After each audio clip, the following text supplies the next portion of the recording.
Today we are going to learn how to generate random variables.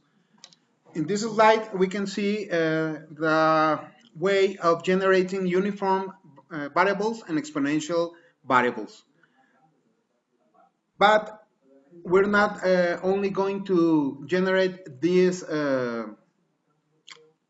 behaviors, and we are going to start by generating Poisson variables that are a little different from these formulas. These formulas are just ready for use them and program it in Excel.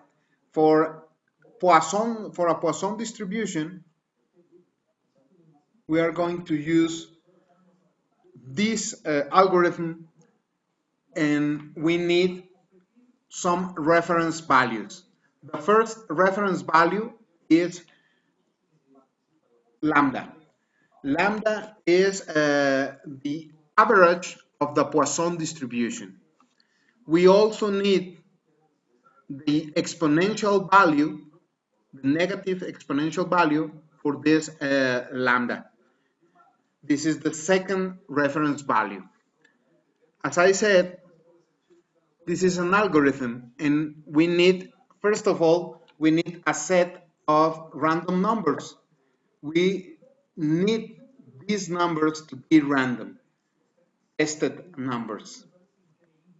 In this case, I use the random formula in Excel, and I have some 50 different random numbers. For a Poisson distribution, we are going to use n as a counter. This counter is going to work for us in this procedure. The counter is going to start at 0. We also are going to have a t variable, and this variable is going to be initialized in 1.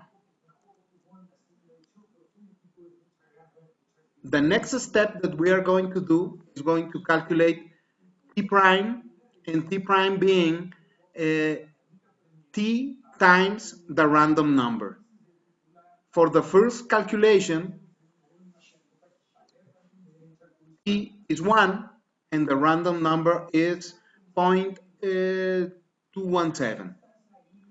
If we multiply 1 times 0.217, we are going to have 0.217.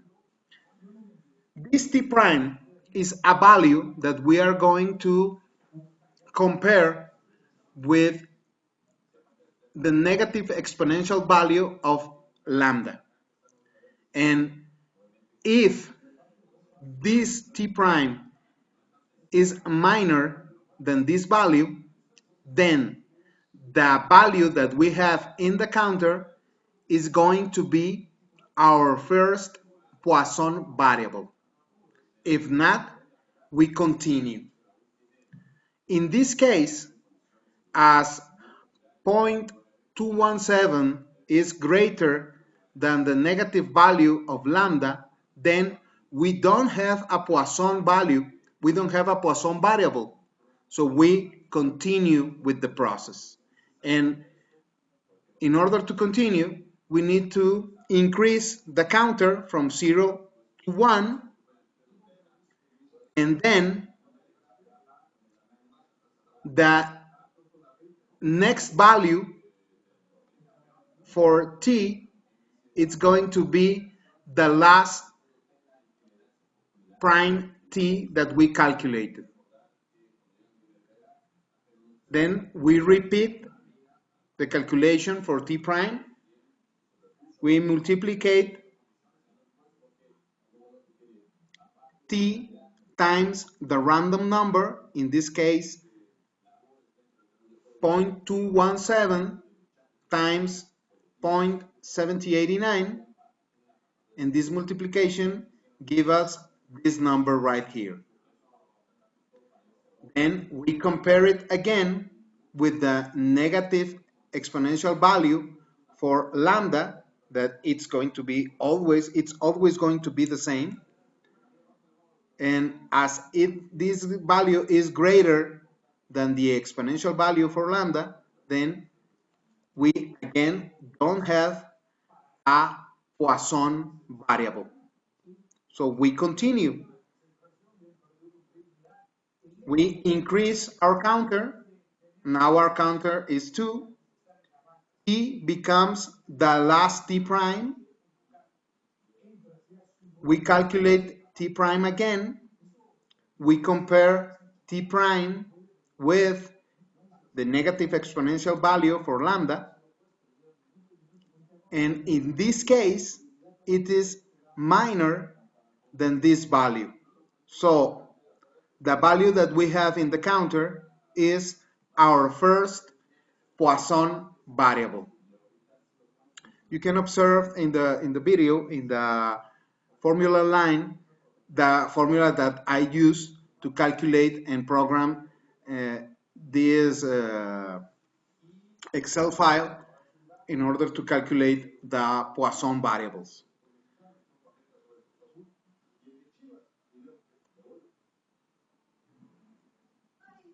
So we now have our first Poisson variable, that it's the number 2, and then we initialize our process again.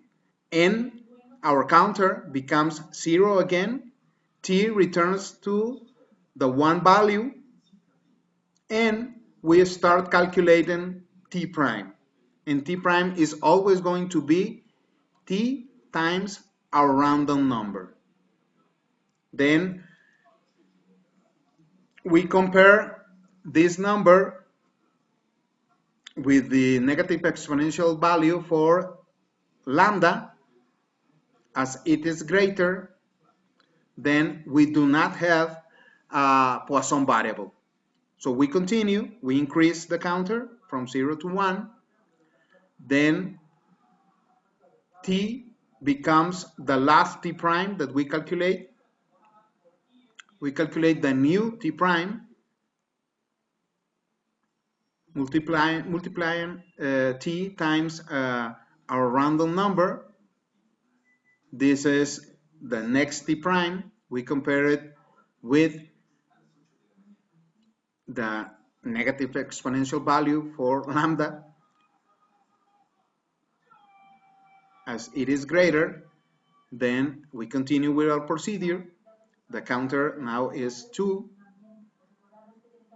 We calculate the next T prime is still greater. We continue again. The counter becomes 3. T becomes the last T prime. We multiply T times a random variable, a random number. This is the result. The result is still greater than this number right here. We increase again our counter. Now our counter arrived to 4. T becomes T prime. We obtain T prime. And at this time, this value right here is minor than this. So we can stop again the process and find our next Poisson variable, and this variable is the number that it's in our counter right now. As this number is 4, our next Poisson variable is 4 again. So we initialize the process. The counter n is 0, t returns to 1, and we start calculating t prime, multiplying t times our random number. And this is the procedure for obtaining Poisson variable. An information of importance is that these Poisson values are going to have an average of this lambda. If this lambda changes, then this calculation changes and we have to generate new Poisson values. So these 2, these 4, and the numbers that we are going to find later are random Poisson variables with an average of 3. And this is it's going to be the last thing for this video. So I hope you understand what I just said. And if not, I expect you to come with me